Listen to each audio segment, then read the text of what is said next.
Well, what a week it's been in Canadian soccer. We had ourselves a goal fiesta in week 2 of the NSL. And you know we got to talk about Ryan Reynolds and Wrexham, who makes history across the pond. Hello, everyone. I'm Andi Petrillo. We're going to break all of this down for you on this soccer show. And to help me do that, let's welcome in former national team captain turned analyst, Amy Walsh, and of course, one of the co-hosts of the Footy Prime podcast. How you doing today? I'm good, Andi. Love the bangs. Yeah, trying something new. We'll see how long this lasts. I keep playing with them. I need to stop. There's nothing you can't pull off. Well done. I love it. Thank you. Well, speaking of pulling things off, it looks like Celtic has done it once again. They beat Dundee United 5-0. Alistar Johnston, who's a mainstay at 1.2, right?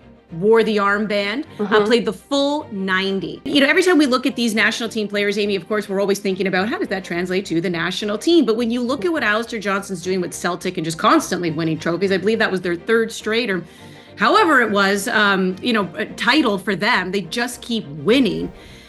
What does that winning mentality do to a player and how that translates to the national team?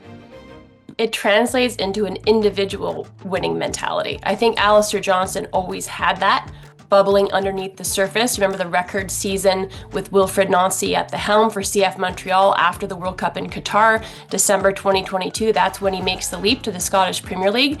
And it was perfect timing, like taking that record-breaking year in MLS, outstanding performance by him, and he uses that as a springboard onto like a massive club. It's the Scottish Premier League, and I think Jesse Marsh has talked about how he needs to be challenged more day in, day out, week in, week out, versus the varying opponents and the varying standards in the Scottish Premier League.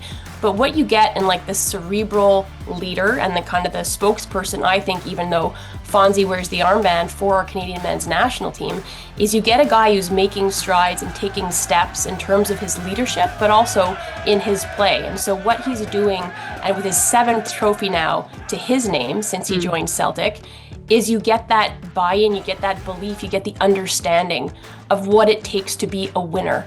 And then when he comes to the national team, as you said, because that's the big thing, whether you're John David, whether you're Fonzie, whether you're Bombito Cornelius, or Stephanie Eustáquio, playing in these Tier 1 setups, Tajon Buchanan, who's on loan now to Villarreal, looking for more meaningful minutes, is what can you take to your national team in terms of that high standard and those expectations that you have for yourself so it can finally translate into a trophy for a men's national team. So he's doing that, and he's doing that in spades and assisting, I think 11 assists on the year, a couple of goals, sneaking up a little bit further on the pitch. But you're going to get the work rate, you're going to get the mentality, as you said, but you're getting this increasing quality year on year from Alistar Johnston that he's going to bring back to this national team.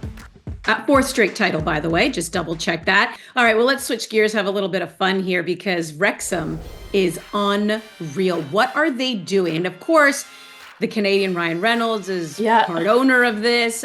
Back-to-back promotions. They're now in the Champions League, the Championship, which is one league below Premier League. I mean, first, how long do you think it'll take them to get to the Premier League if they're doing this?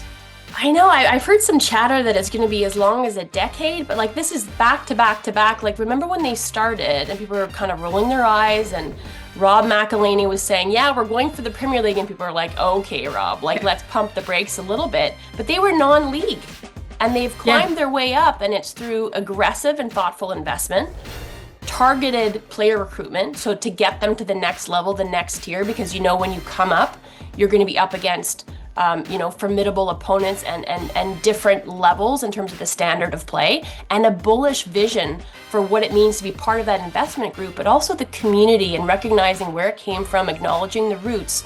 But I mean, they've got like this storybook kind of pathway that they've followed, and you've got the documentary that's following them, but the on pitch has been absolutely what they said they were going to do. They've delivered on that. So I don't think they can do it in 2 years. I mean, I think that would be really optimistic, but I would say, 3 or 4 years, I think they might be in that conversation, but I don't think they're going back down. I think they're in the Championship and they have their sights set on the Premier League. So I think it's just a matter of time before they get up there.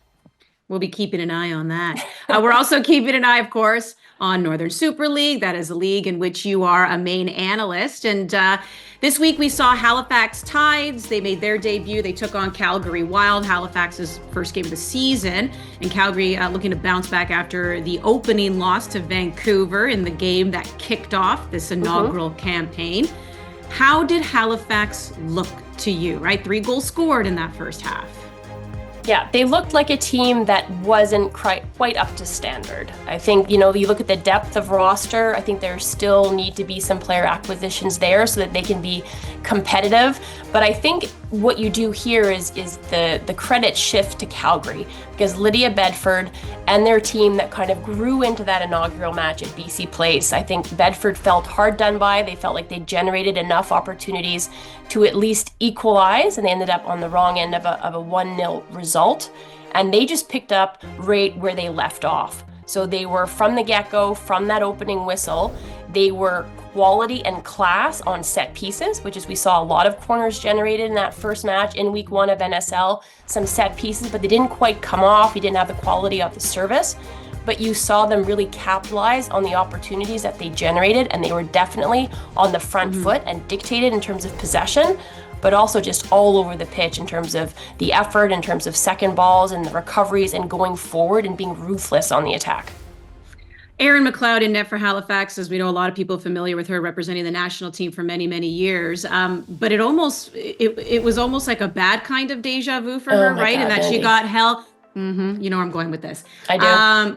Got called for 8 seconds, holding onto the ball. We know all about the 2012 London Olympics and getting called for holding onto the ball for too long. Now when you get called, right, so it goes to a corner. What are your thoughts, A, on that call? And do you like the fact that a team is awarded a corner on that? I do. I think that's a better outcome than the indirect free kick, which is what we saw in the semifinals when they're on the wrong end of that result versus the US. Everybody knows that. And I was in the booth and I got a little bit twitchy when that whistle went, where Marie-Soleil Baudouin called Erin McLeod for 8 seconds. But we had a little counter going over in studio at Dome Productions for NSL, and she held the ball for 13 or 14 seconds. So there was no doubt that she had held it for too long. But going to a corner, I think, is a much better outcome in terms of world football. I don't think you should be punished with the indirect free kick. But then Calgary are able to score on the ensuing corner kick. So it's a good ball played in, a little bit of pinball, and then it's Kahli Johnson, at the first of her 2 goals on the day, who buries that kind of on the far stick. On the vein of former national team players, can we just give a shout out to Desiree Scott here? Who, I mean, it's not the prettiest of goals. I don't care. Ottawa, Doesn't matter, Andi Petrillo. Yes, she scores. Come on now. I went crazy. I mean, 187 caps for our women's national team, so many Olympics, so many World Cups, just a pillar and a legend in the game. No professional goals. No goal for her national team. And she gets kind of the insurance goal to ensure that in the inaugural match at TD Place for the Ottawa Rapid, that a player who's going to be that link between the fans who know the national team and then discovering new teams and new stars in NSL, that she's the one that gets the goal in the day. So you could see how happy her coach, Katrina Peterson, was for, and her teammates, and all of Ottawa really in Canadian football for Desi Scott. I mean, you couldn't have written a better story on day 1 for Ottawa Rapid. Congratulations on that, Desi. Long waited and well deserved. When it comes to AFC Toronto, so it's another loss for them, but it just seems like, Amy, the injuries are now piling up for Toronto. What's your level of concern? Well, with the announcement about Amanda West going back to Houston Dash, who is on loan with AFC Toronto for surgery and then treatment to be taken care of there, for sure, because when you looked at the rosters preseason, to me, the juggernaut was AFC Toronto on paper. And obviously, it's how is it going to translate? How are these identities and these players, these partnerships going to come to life on pitch? And they concede really early in week 1 for them at BMO Field in front of 15,000 fans. Within the first minute, it's a bad giveaway by Katembo. Tanya Boychuk capitalizes, and the Roses are able to hang on for that 1-0 victory. But Toronto grew into the game, and you've got Pickett, you've got Regan, in the middle of the park dictating.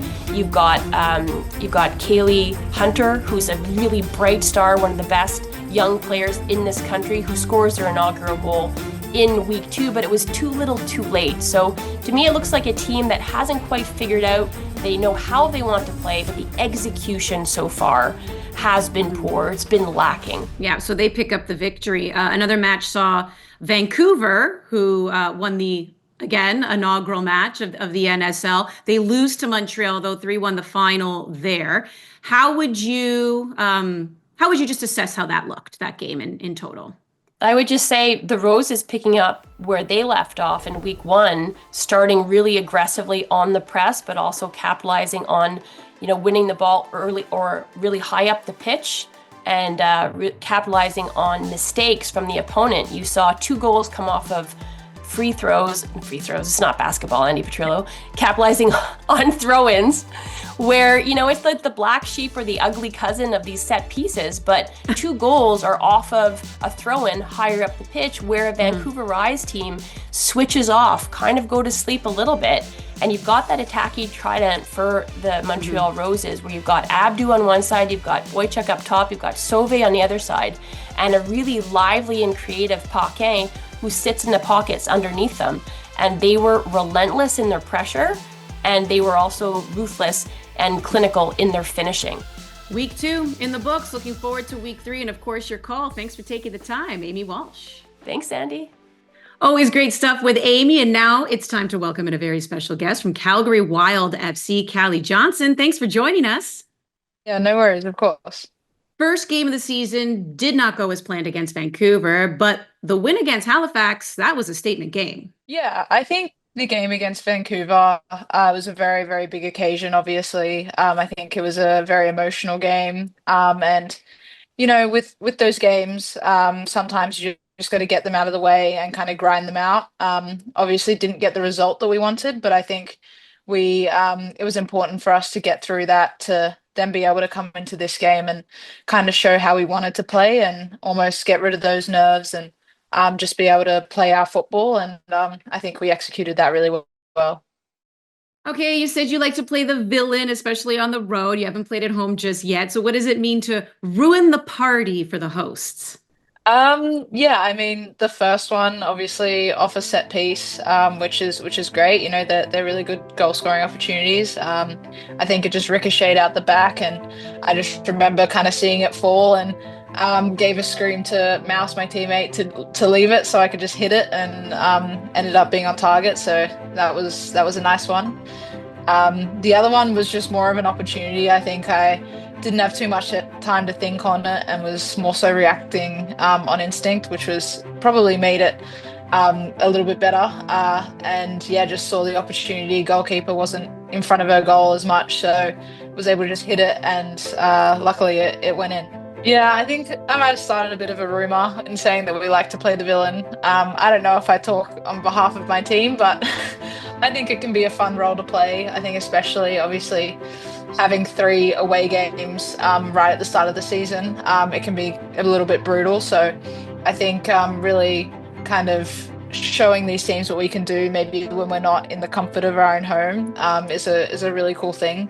And then obviously just really excited for that home opener that we'll get a chance to have in early May, and kind of hoping to show out for Calgary.